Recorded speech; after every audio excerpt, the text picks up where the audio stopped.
Assalamualaikum warahmatullahi wabarakatuh. Bertemu lagi dengan Ustazah dalam pembelajaran tema 2, subtema 2, pembelajaran 3 dan 4. Apa saja sih yang akan kita pelajari hari ini? Yang pertama, menjelaskan sifat-sifat operasi hitung pada bilangan cacah. Yang kedua, menguraikan pesan dalam dongeng. Materi tema 2, subtema 2, pembelajaran 3 dapat dilihat pada halaman 73 sampai 80. Kisah petani dan anak harimau. Di sebuah desa di Pulau Jawa, tinggallah seorang kakek. Ia terkenal baik hati dan ramah. Namanya Ki Maulana. Para warga desa sangat segan dan mengagumi beliau. Sifatnya yang arif dan bijaksana sering dijadikan tempat bertanya ketika ada perselisihan. Suatu hari, Ki Maulana pulang dari sawah. Di tengah-tengah perjalanan menuju rumahnya, Ki Maulana terhenti oleh suara yang didengarnya. Ia pun mencari dari mana suara itu berasal. Dia menemukan sebuah lubang jebakan. Dilihatnya ada 3 ekor anak harimau yang terjebak dan tidak bisa keluar. Melihat bahwa binatang yang dia temukan bisa membahayakannya, dia pun tertegun sejenak. Setelah beberapa saat terpaku, Ki Maulana dapat menekan rasa takutnya. Aku percaya bahwa kebaikan pasti dibalas dengan kebaikan pula. Dikeluarkannya satu persatu anak harimau itu. Setelah semua terangkat, dia pun naik keluar dari lubang itu. Baru saja dia sampai di atas, tiba-tiba dari semak belukar keluar seekor harimau yang sangat besar.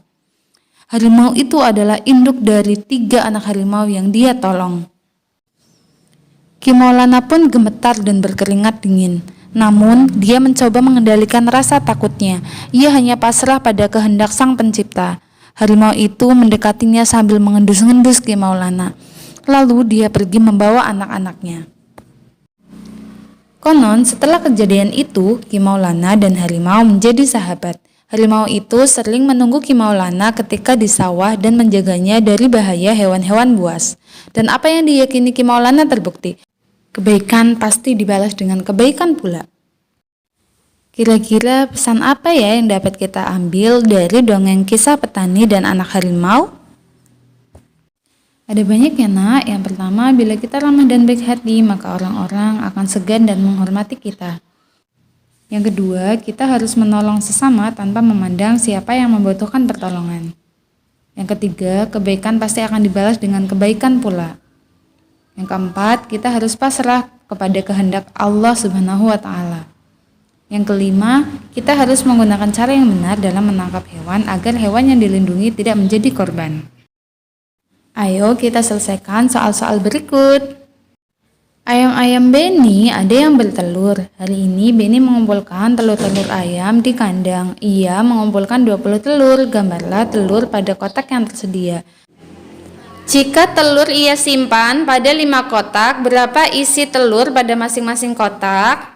Pertama-tama kita masukkan satu persatu telur ke 5 kotak tersebut sampai jumlahnya 20 telur. Kita gambar dulu ya satu persatu. 1, 2, 3, 4, 5, 6. Lanjutkan terus memasukkan atau menggambar satu persatu sampai 20. Jika telur disimpan pada 5 kotak, maka setiap kotak berisi titik-titik butir telur. Ada berapa itu setiap kotak? Betul sekali, ada 4. Kita dapat menuliskannya dalam lambang bilangan titik-titik kali titik-titik sama dengan titik-titik. Yang ditulis tempatnya dulu berarti 5 dikali 4 sama dengan 20. Untuk mengerjakan nomor 1B, 2A, dan 2B caranya sama ya. Silakan anak-anak bisa mencobanya sendiri di rumah. Kita masuk ke pembelajaran 4. Ada di buku tema 2 halaman 81 sampai 89. Untuk dongeng anak gembala dan serigala halaman 82 sampai 85, anak-anak dapat membacanya sendiri di rumah.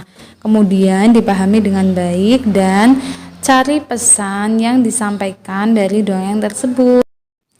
Hewan di sekitar kita memiliki ciri khas masing-masing. Kucing berkaki 4, berbulu dan bersikap manja pada tuannya. Kelinci berkaki 4, jalannya lompat dan suka makan sayuran. Bukan hanya hewan yang memiliki ciri-ciri, manusia juga memiliki ciri-ciri baik fisik maupun sifatnya. Misalnya, Benny memiliki sifat penyayang binatang, Edo bersifat penolong karena suka membantu teman.